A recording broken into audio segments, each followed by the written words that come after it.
ஒரு குரல் பாலைவனத்துல தனியா ஒலிக்குது. அது யாருடையது? அது என்ன சொல்ல வருது? இது ரெண்டும் தான் ஒரு பெரிய சரித்திரத்தோட போக்கையே மாத்தப் போகுது. வாங்க, அந்த சாட்சியின் குரல் நம்மள எங்க கூட்டிட்டு போகுதுன்னு பார்க்கலாம். நம்ம வாழ்க்கையில எல்லாருமே ஒரு கட்டத்துல இந்த கேள்வியை சந்திப்போம். நீர் யார்? இது சும்மா ஒரு கேள்வி இல்ல, இல்லையா? நம்ம அடையாளத்தையே தேடுற ஒரு பெரிய பயணம் இது. இதே கேள்விதான் பல 100 வருஷத்துக்கு முன்னாடி யோர்தான் பாலைவனத்துல ஒருத்தர்கிட்ட கேட்கப்பட்டுச்சு. அதோட எதிரொலி இன்னைக்கும் நம்ம காதுல கேட்டுட்டே இருக்கு. அந்த காட்சிய கொஞ்சம் கற்பனை பண்ணி பாருங்க.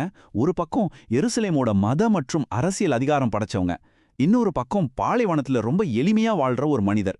மக்கள் கூட்டம் கூட்டமா அவரை பார்க்க வர்றதால இவர் யாரு, இவரோட நோக்கம் என்னன்னு தெரிஞ்சுக்க அவங்க வந்திருக்காங்க. அங்க ஒரு விதமான பதற்றம் உருவாகுது. மக்கள் மனசுல ஒரே கேள்விதான், இந்த யோவான் யாரு? ரொம்ப நாளா எதிர்பார்த்துட்டு இருக்கிற மெசியாவா, இல்ல திரும்பி வருவார்னு சொல்லப்பட்ட தீர்க்கதரிசி எலியாவா? ஒவ்வொருத்தரும் ஒரு யுகத்துல இருக்கிறாங்க. ஆனா அவரோட பதில் அவங்க எதிர்பார்த்த மாதிரி இருக்கவே போறதில்ல. அது ஒரு புரட்சியோட தொடக்கமா இருந்துச்சு. சரி, இவ்ளோ பெரிய ஒரு கேள்விக்கு யோவான் எப்படி பதில் சொல்றாரு? இங்கதான் விஷயமே சுவாரஸ்யமாகுது. அவர் தன்னை யாருன்னு சொல்றதுக்கு பதிலா தான் யாரு இல்லேன்னு சொல்லி ஆரம்பிக்கிறாரு. இது ஒரு வித்தியாசமான அணுகுமுறை இல்லையா? அவங்க கேட்ட ஒவ்வொரு கேள்விக்கும் யோவானோட பதில் ரொம்ப சுருக்கமா ஆனா ரொம்ப உறுதியா இருந்துச்சு. நான் அல்ல, மறுபடியும் நான் அல்ல, அப்புறம் இல்ல, அவ்வளவுதான். எந்த ஒரு விளக்கமும் கிடையாது. இந்த பதில்கள் அந்த மர்மத்தை இன்னும் அதிகமாக்குது. சரி, இவர்தான் கதையோட ஹீரோ இல்லைன்னா அப்போ இவரோட உண்மையான பங்குதான் என்ன? ஓகே, யோவான் மெஸ்ஸியாவும் இல்ல, எலியாவும் இல்ல, அந்த இறைவாக்கினரும் இல்ல. அப்போ அவர் யாரு?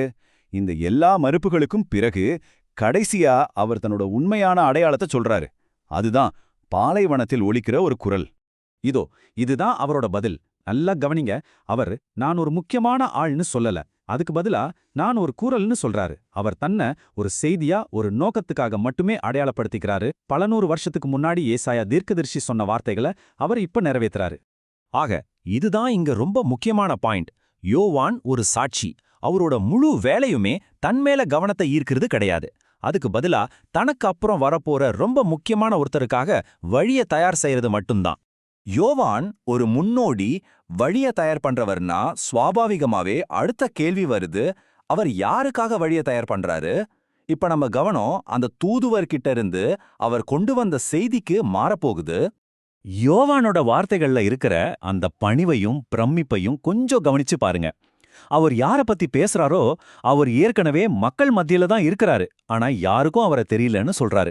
அந்த நபரோட மகத்துவம் எவ்வளவு பெருசுன்னா அவரோட செருப்பு வார அவுக்கிற தகுதி கூட எனக்கு இல்லைன்னு யோவான் சொல்றாரு. இது எவ்வளவு பெரிய விஷயம். அப்போ யோவான் சுட்டி காட்டுன அந்த அடையாளம் தெரியாத நபர் யாரு? எபிரேயர் புத்தகம் அந்த புதிருக்கு விடைய சொல்லுது. அவர் கடவுளின் மகன். இது ஒரு சாதாரண அறிவிப்பு இல்ல, இதுதான் கதையோட திருப்புமுனை. கடவுளோட மகன் வெளிப்படுத்தப்பட்டாச்சு. சரி, அதனால என்ன? இந்த வெளிப்பாட்டை ஏத்துக்கிறதுக்கும் மறுக்கிறதுக்கும் என்னென்ன விளைவுகள் இருக்குன்னு அடுத்த பகுதி நமக்கு வளக்குது. அதாவது இந்த விஷயம் வெறும் ஒரு சுவாரஸ்யமான தகவல் கிடையாது. மூல ஆதாரத்தின்படி இது நம்ம ஒவ்வொருத்தரும் ஒரு முடிவெடுக்க வேண்டிய தருணம். இந்த உண்மையை நீங்க ஏத்துக்கிறீங்களா இல்ல புறக்கணிக்கிறீங்களா ಅನ್ನೋதுதான் இங்க முக்கியமான கேள்வி. யோவானோட கடிதத்துல இருக்கிற தர்க்கம் ரொம்ப நேரடியானது. மகனுக்கும் தந்தைக்கும் உள்ள உறவை பிரிக்கவே முடியாது. மகனை மறுத்தா அது தந்தைய மறுக்கிறதுக்கு சமம். அதே போல மகனை ஏத்துக்கிட்டா தந்தையும் ஏத்துக்கிறீங்கன்னு அர்த்தம். ரெண்டும் ஒண்ணுதான். இந்த தேர்வோட உச்சக்கட்ட விளைவு என்ன தெரியுமா? மகனை ஏத்துக்கொள்றதோட இணைக்கப்பட்டிருக்கிற வாக்குறுதி, நிலை வாழ்வு. இவ்வளவு ஆழமான வாழ்க்கையே மாத்தக்கூடிய ஒரு செய்தியை கேட்டதுக்கு அப்புறம் நம்மளோட சரியான பதில் என்னவா இருக்க முடியும்? அமைதியா இருக்கிறதா? இல்ல. மூல ஆதாரத்தின்படி சரியான பதில் ஒரு கொண்டாட்டமான பாடலா தான் இருக்க முடியும். நம்ம பதில் மகிழ்ச்சி நிறைஞ்ச ஒரு பாடலா இருக்கணும். அதுவும் ஒரு புதிய பாடல். ஏன் புதிய பாடல்? ஏன்னா திருப்பாடல் ஆசிரியர் சொல்ற மாதிரி இங்க நடந்திருக்கிறது இதுவரைக்கும் நாம பாத்திராத ஒரு ஆச்சரியமான செயல். இது ஏதோ ஒரு சரிபறியப்பட்ட இடத்துக்கோ இல்ல ஒரு சில மக்களுக்கு மட்டுமோ உரிய வெற்றி இல்ல. இதோட தாக்கம் உலகளாவியது.